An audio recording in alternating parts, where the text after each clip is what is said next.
Something strange is happening in our backyards. All across the United States and Canada, people are looking out their windows and seeing little monsters.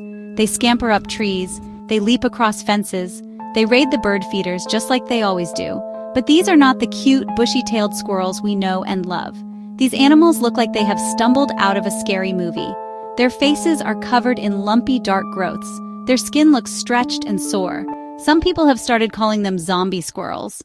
So what exactly does a zombie squirrel look like? The descriptions from people who see them are startlingly consistent. The most noticeable feature is the presence of large, dark-colored tumors. These growths, called fibromas, can appear anywhere on the squirrel's body. They often sprout up on the face, around the eyes and mouth, making it difficult for the poor animal to see or eat. Sometimes they appear on the squirrel's legs and paws, which can make climbing and running a clumsy and difficult task. The tumors can be small, like little warts, or they can grow into large fleshy masses that hang from the skin and distort the squirrel's natural shape. These sightings have been reported far and wide, primarily in areas populated by the eastern gray squirrel. From the leafy suburbs of New England to the bustling backyards of the Midwest. When a picture of a lumpy squirrel appears online, the comments section quickly becomes a battlefield of amateur diagnoses. Two names are thrown around most often: squirrel pox and squirrel fibromatosis. Both are viral diseases that affect squirrels and can cause skin problems, so the confusion is understandable. However, they are two very different illnesses, and the zombie squirrels we are seeing are almost always suffering from one specific culprit. The likely cause of these large tumor-like growths is a virus called squirrel fibromavirus, which leads to the condition known as squirrel fibromatosis. This is an important distinction to make. Squirrel pox, caused by the squirrel pox virus, is a much more severe and often fatal disease, particularly for red squirrels in the United Kingdom, where it has been devastating. While it can cause skin lesions, scabs, and swelling, it doesn't typically form the large, distinct, fleshy tumors that define the zombie look. The virus triggers the squirrel's skin cells to multiply uncontrollably, forming the benign tumors known as fibromas. Think of them as large, virus-caused warts. While they look horrifying, these tumors are typically not cancerous and do not spread to the squirrel's internal organs. How does a squirrel catch this strange virus? The answer is likely buzzing around in your backyard right now. Squirrel fibromavirus is primarily transmitted by blood-sucking insects, such as mosquitoes and fleas. An infected squirrel has the virus present in its bloodstream. When a mosquito bites that squirrel, it ingests the virus along with its blood meal. Then, when that same mosquito flies off and bites a healthy squirrel, it injects the virus into the new host and the cycle continues. It's a tiny flying delivery service for the disease, moving it from one animal to another throughout the local squirrel population. This is where our own backyard habits come into play, especially our love for feeding wild birds. Bird feeders, while wonderful for attracting finches and cardinals, have an unintended side effect. They also attract squirrels. A busy bird feeder becomes a bustling community hub for all sorts of local wildlife. It's the town square, the popular restaurant, and the watering hole all rolled into one. Squirrels gather in large numbers, chasing each other, sharing space, and unfortunately, sharing their parasites.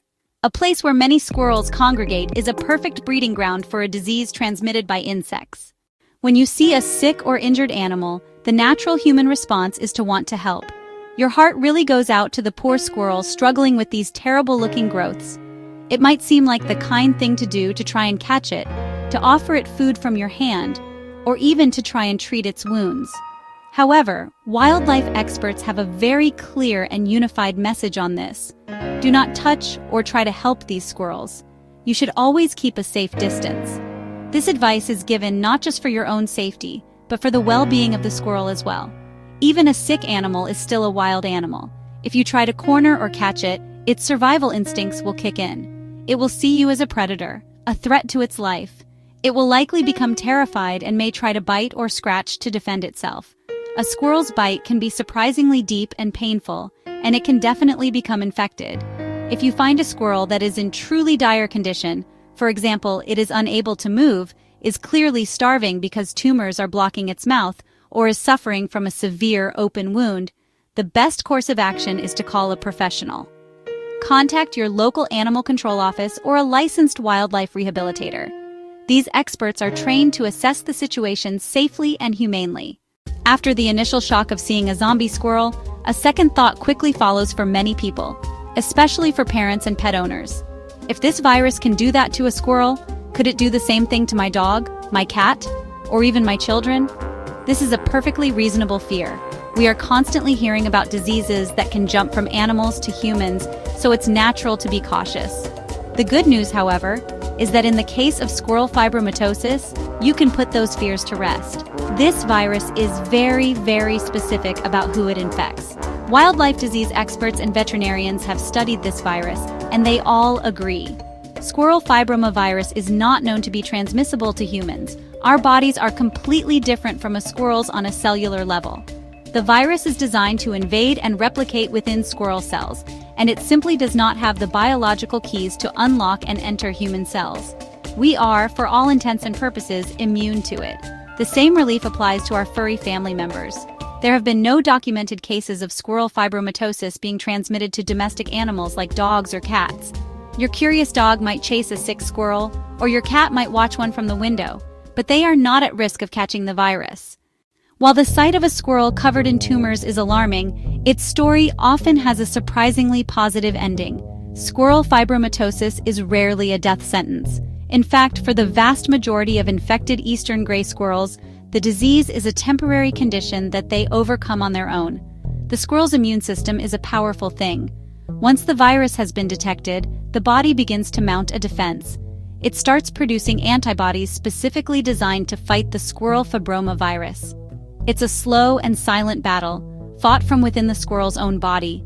The recovery process can take several weeks or even a few months. During this time, the tumors will stop growing. Then, slowly but surely, they will begin to shrink and dry up. Eventually, the dried-up growths will simply fall off, much like a scab falls off a healing wound.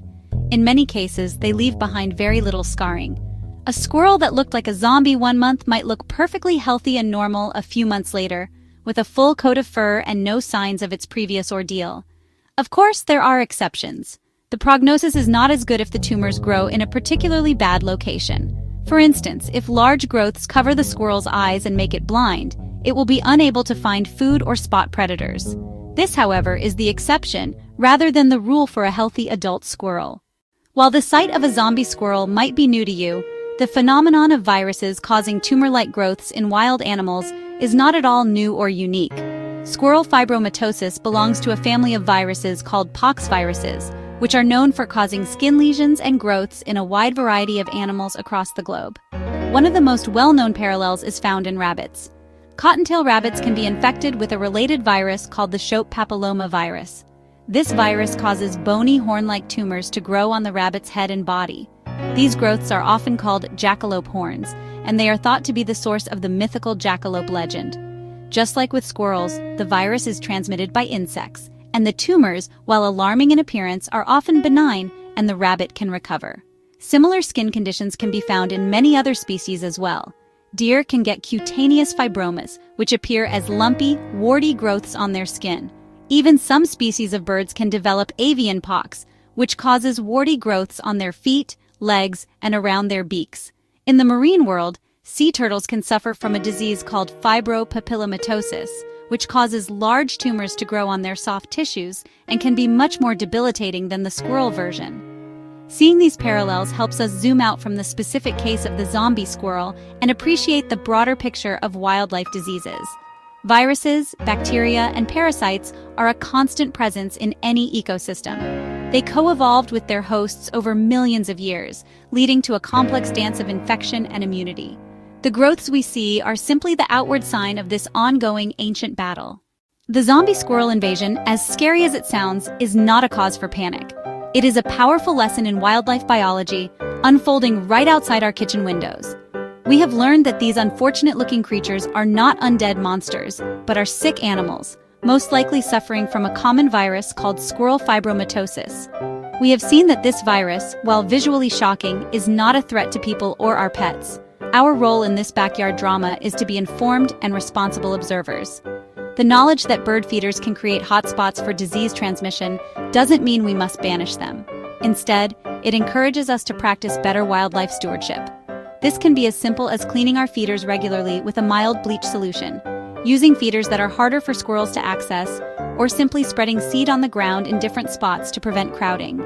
These small actions can help reduce the chances of disease transmission and promote a healthier environment for all the creatures that visit our yards. Fear often comes from the unknown.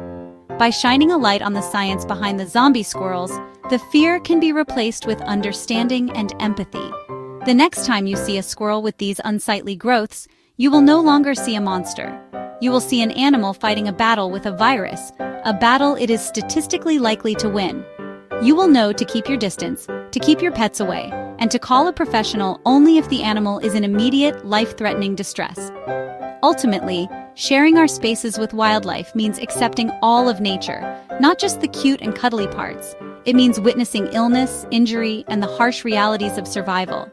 The story of the zombie squirrel is a perfect example of this.